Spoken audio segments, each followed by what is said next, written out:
Danse, this is J. Cardinal Villeneuve here. Just want to talk to you a little bit about Omâcîw and my vision for this project, which takes place deep inside the ancient boreal forests of what is now northern Alberta in the late 18th century. And this is where we're introduced to our hero, Omâcîw, a young Bush Cree woman who was out hunting by herself.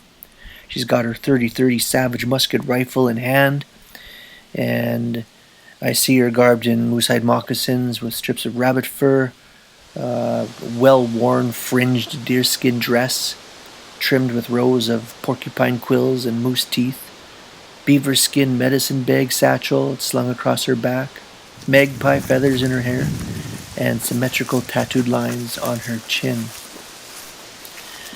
Now, Omâcîw is sort of a pseudo-silent film, but unlike a true silent film from the 20s, we hear the ambience. In this case, it's the ambience of the forest, and it's alive.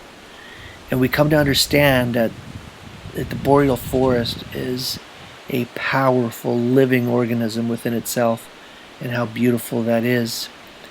So yeah, the forest is alive. It's alive with the wind blowing through the trees and the warble of birds, woodpeckers, dragonflies, and bees. The forest itself is like a character that inhabits Omâcîw in her everyday life, and I want to showcase the beauty of everything that encompasses that. So, for example, I might have a focus on the alien-esque aspect of dragonflies, which always fascinated me, how alien-like they are, and beetles, snails, even butterflies, and bees.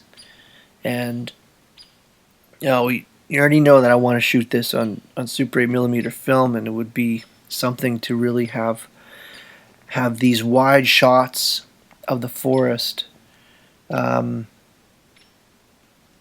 contrasted with these extreme close-ups of these insects or flies or bugs.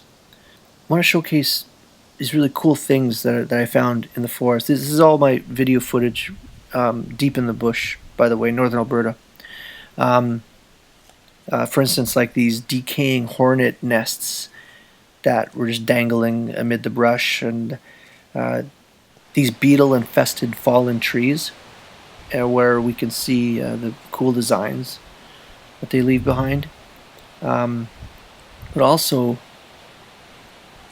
while Omâcîw is hunting in the forest, she sees these petroglyphs on birch bark and pictographs on rocks, like these red painted pictographs, and just these other cool things that you see when you're in the bush, like this spooky trees. And here's some other pics I took, and this was really cool because it was right after a big windstorm, so there were several fallen trees, which was unfortunate, but it made the forest look really cool.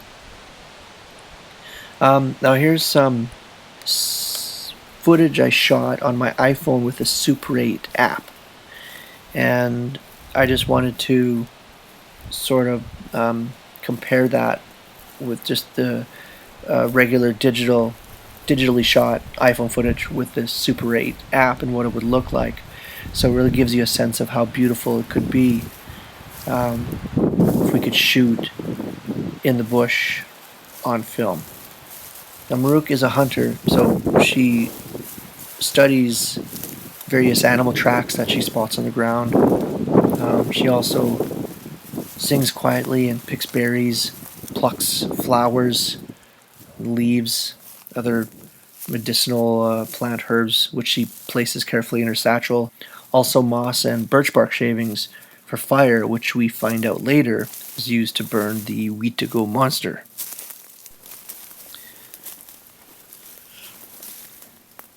So after an unsuccessful hunt, Omâcîw starts to make her way back home down a trap line, which is in this dead woods area. She comes across several like muskeg swamp ponds with the scummy duckweed and moss scattered upon the surface. These muskeg swamp ponds always fascinated me when I was a kid growing up in northern Alberta. I used to wonder what was in there.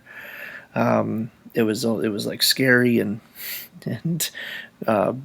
weirdly beautiful at the same time. Anyways, so this is where the sort of soundscape changes. Now, you know those weird sounds that people have been hearing on the res across the country? You know, kind of wanted to have those come into play. Well, she's now in this sort of these creepy woods, and there's a real sinister, foreboding atmosphere, and suddenly she begins to see these silent, like green orbs that might be bear walkers. And I'd like to kind of create these orbs with scratch animation. No, there's no CGI whatsoever in this film.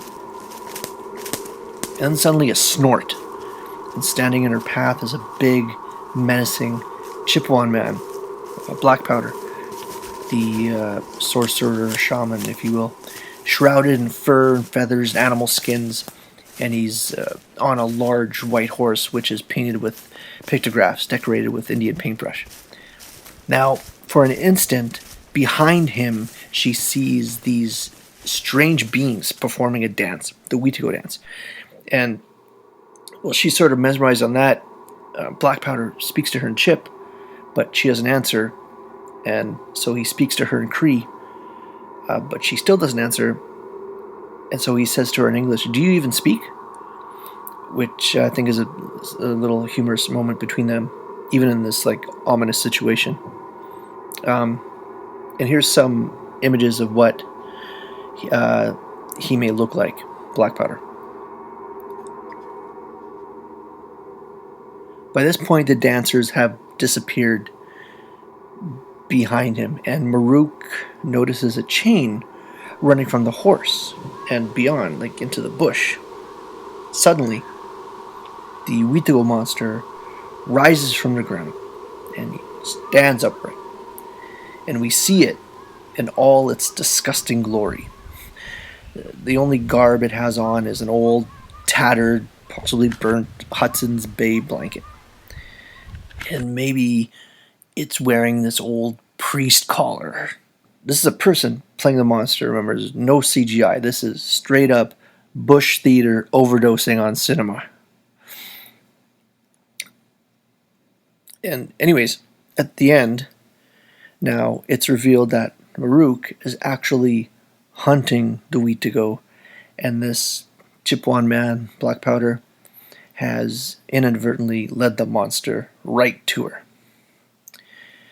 And I don't know, she cocks a rifle and fires, or she's standing over a flame with the monster burning.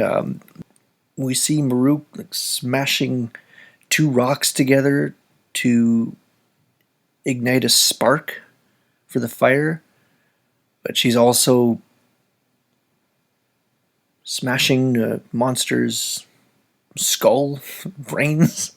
Like I have a few different options for endings, and the ending is up for grabs, so to speak. So, it's been fun talking to you. I hope I made sense in me rambling on about how I envision Omâcîw. So, anyways, gananaskomitin. Thank you for listening. Hi. Peace and love. Galpamatin nasumina.